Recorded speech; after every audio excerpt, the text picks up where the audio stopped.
নমস্কার বন্ধুরা, আমি নীল নীল অধিকারী লোকু ইউটিউব পেজ থেকে চলে এলাম আজকে আবার আপনাদের জন্য আরেকটি নতুন ভিডিও নিয়ে।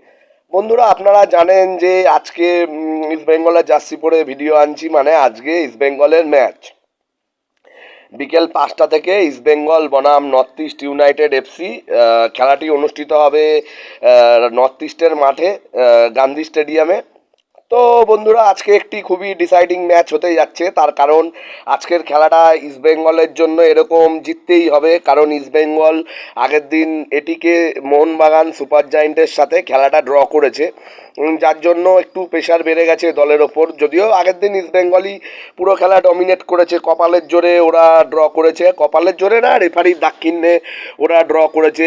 বাংলার যতগুলো খবরের কাগজ, যতগুলো পেপার আছে, সব জায়গাতে আপনারা দেখেছেন পরের দিন হেডলাইন চেপেছে রেফারির দাক্ষিণ্যে ড্র করলো মোহনবাগান। তো যাই হোক, তো আমাদের যখন আমরা টানা হারতাম, মানে কোয়াদাসের আশা ভরসা বিশ্বাস আসার পর এই মুহূর্তে আমরা ইদানিং দল ভালো পারফরমেন্স করছে, ডুরান্ডের ফাইনাল খেলেছি এবং সুপার কাপে চ্যাম্পিয়ন হয়েছি, এবং আইএসএলেও আমরা তুলনামূলক অন্যান্য বছর যে স্থানে থাকি তার থেকে অনেকটাই ভালো পজিশনে আমরা আছি। তারপরেও পেপারে এরকম খবর হয়েছে, কিন্তু ইস্টবেঙ্গলের যখন খারাপ সময় ছিল তখনও কিন্তু এরকম সময় আসেনি যে রেফারির দাক্ষিণ্যে ড্র করলো ইস্টবেঙ্গল বা রেফারির দাক্ষিণ্যে জিতলো ইস্টবেঙ্গল। এরকম কিন্তু হেডলাইন আমাদের যখন খারাপ সময়, মানে আইএসএলে আমরা যেমন লাগাতার 8টা ডার্বি হেরেছি, মোহনবাগান সুপার জায়েন্ট বা এটিকে, যাই হোক তাদের এগেনস্টে বা অন্যান্য দলের এগেনস্টেও হেরেছি, অনেক দুর্বল দলের এগেনস্টেও হেরেছি, তখন আমাদের এগেনস্টে এরকম হয়নি। যেটা 70 কোটি খরচ করা চ্যাম্পিয়ন টিম, ভারত সেরা বলে নিজেদের, জাতীয় ক্লাব বলে নিজেদের, তাদের খেলাতে এরকম হেডলাইন এসছে, এবং তাদেরই মানে সাপোর্টিং করে এমন এমন জার্নালিস্ট, তারাও এরকমটা লিখেছেন।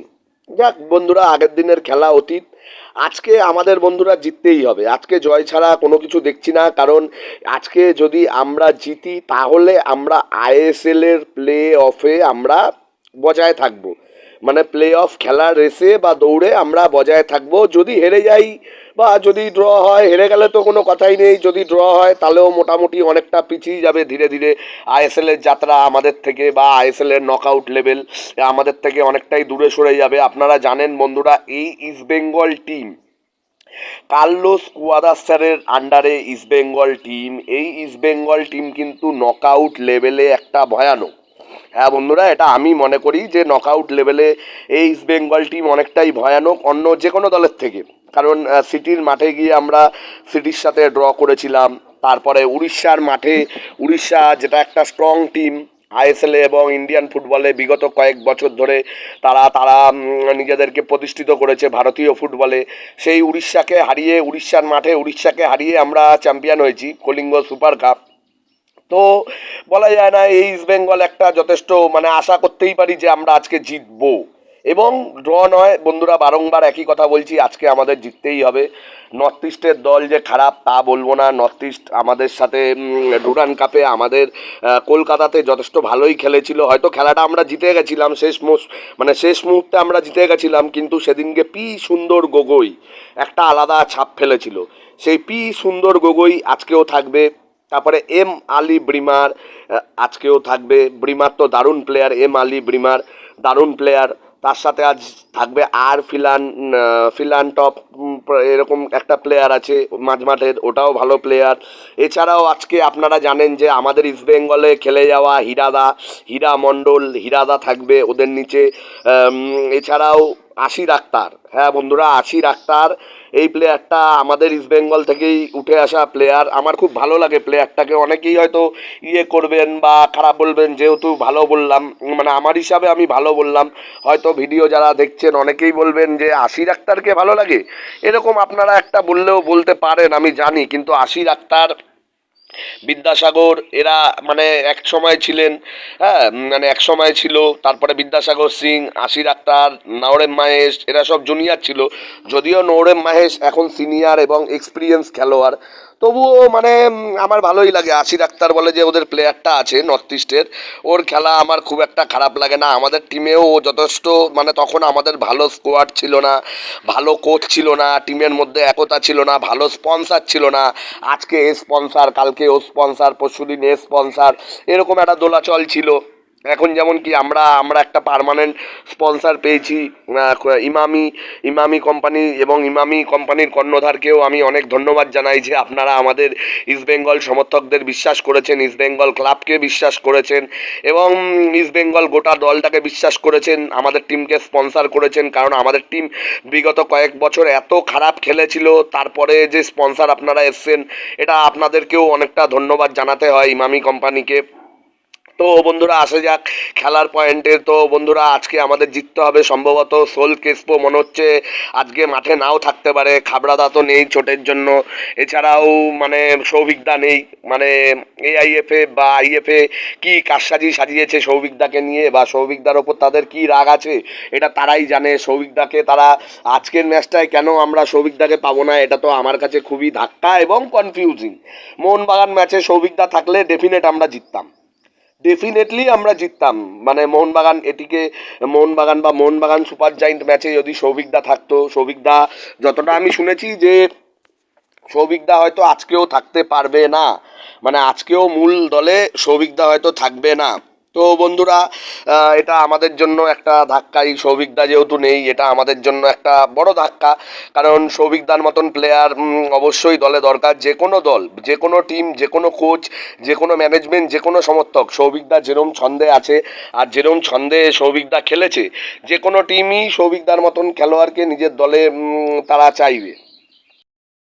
আজকে সৌভিকদা নেই, এটা আমাদের জন্য একটা ধাক্কা। তবুও বন্ধুরা কোনো ব্যাপার না, আশা রাখবো সল কেসপো নেই, আশা রাখবো আমাদের যে নতুন বিদেশি মানে ফালকো ব্রাউন নাকি সম্ভবত একটা নতুন বিদেশি আছে, সে আজকে থাকবে মাঝমাঠে ক্রেসপোর জায়গায়।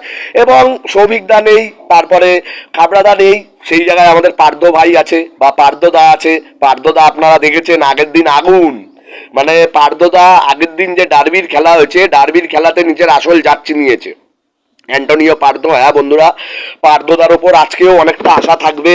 এবং পার্থদা ছাড়াও মোহাম্মদ রাকিব, তারপরে নিশু কুমার, এদিক দিয়ে মান্দার রাও দেশাই, এরা চারজন আছে নিচে। যেহেতু অ্যাওয়ে ম্যাচ, আমাদের নিচের দিক তো একটু বেশি করে ফলো রাখতেই হবে। যেহেতু অ্যাওয়ে ম্যাচ, হোম ম্যাচ হলে আমি বলতাম অন্য ব্যাপার, কিন্তু এরাও যথেষ্ট ভালোই খেলেছে। নিশু কুমার, তারপরে হিজাজি মাহের, এদিক দিয়ে পার্থ। পার্থ হয়তো আজকে মাঝে খেলবে কেসপোর জায়গায়। এছাড়াও আমাদের ইসে আছে আরে মোহাম্মদ রাকিব। তো বন্ধুরা ওভারঅল চাইবো যাতে খেলাটা আজকে আমরা জিতেই শেষ করি, কারণ আজকে আমাদের খুবই ইম্পর্টেন্ট ম্যাচ। আমাদের আজকে লক্ষ্য 3 পয়েন্ট, কোনো 1 পয়েন্ট না। কারণ আজকে যদি আমরা 3 পয়েন্ট জিতি তাহলে আইএসএল এর রেসে আমরা বজায় থাকবো এবং প্লে অফের রেসে আমরা বজায় থাকবো। আমাদের ইস্টবেঙ্গল সমর্থকদের খুব ইচ্ছা আমরা আইএসএল এ প্লে অফ খেলবো। এত বছর ধরে আমরা আইএসএল খেলেও এখনো অবধি একটা প্লে অফ খেলতে পারিনি। তো আজকের খেলাটা নির্ভর করবে এই মরশুমে আমরা আইএসএল এর প্লে অফ খেলবো কি খেলবো না। আমার কোচের ওপর পূর্ণ বিশ্বাস আছে এবং চাইবো যাতে কোচ সায়ন ব্যানার্জি এবং বিষ্ণুকে যাতে একটু আজকে সময় দেয়। কারণ নর্থ ইস্টের দলও কিন্তু অনেকটাই জুনিয়র খেলোয়াড় নির্ভর দল, মানে জুনিয়র প্লেয়ার, মানে বেশি এজ না, সিনিয়র এজ না, বা জুনিয়র প্লেয়ারই ম্যাক্সিমাম। চাইবো যাতে সায়ন ব্যানার্জি এবং পিবি বিষ্ণু এদেরকে যাতে সুযোগ দেওয়া হয়।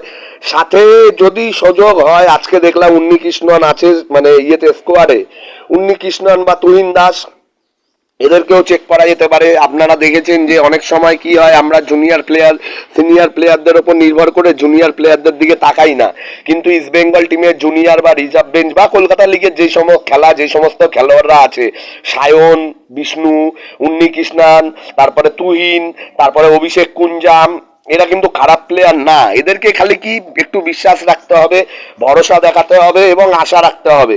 তো আমাদের আশা ভরসা বিশ্বাস কুয়াদাস স্যার আছেনই, কুয়াদাস স্যারের ওপর পূর্ণ বিশ্বাস আছে। এবং আমি আলাদা কোনো ফ্যাক্টরি দেখছি না, আমি একটাই ফ্যাক্টর দেখছি, সেটা কার্লোস কুয়াদাত এবং কার্লোস কুয়াদাত।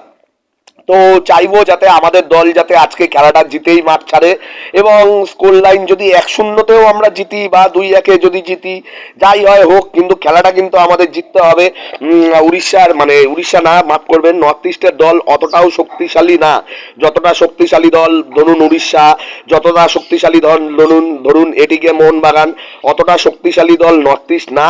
তো চাইবো যাতে আজকে ইস্ট বেঙ্গল খেলাটা জিতেই শেষ করুক। ওদের মূলত 4টে প্লেয়ার আছে, যেগুলো ভালো, একটা হচ্ছে পি সুন্দর গগৈ, একটা হচ্ছে আর ফিলান্টরপ, আর একটা আছে ওদের এম আলী ব্রিমার, এবং নিচে ওদের রয়েছে আশির আক্তার। ওদের এই 4-5টা প্লেয়ারকে যদি আমরা বুঝে নিতে পারি, আমাদের প্লেয়াররা যদি বুঝে নিতে পারে, পারদোদা যদি বুঝে নিতে পারে, তো মনে হয় না আমরা খেলাটা আজকে হারবো, 1-0 হলেও জিতবো এবং 3 পয়েন্ট নিয়েই কলকাতায় আসবে আমাদের দল। যদিও এই কুয়াদার স্যারের একটা রেকর্ড আছে, এই কুয়াদার স্যার যুব ভারতীর থেকে অ্যাওয়ে ম্যাচ যথেষ্ট ভালো খেলে, এটাও কিন্তু একটা ফ্যাক্টর বন্ধুরা। আমি জানি না আপনারা ফলো করেছেন কিনা, কিন্তু আমি কিন্তু ফলো করেছি ব্যাপারটা। মানে আমাদের এই ইস্ট বেঙ্গল টিমের আপনারা যদি ওভারঅল স্ট্যাট লাগান, আমি এটা বললাম, আপনারা মিলিয়ে নেবেন।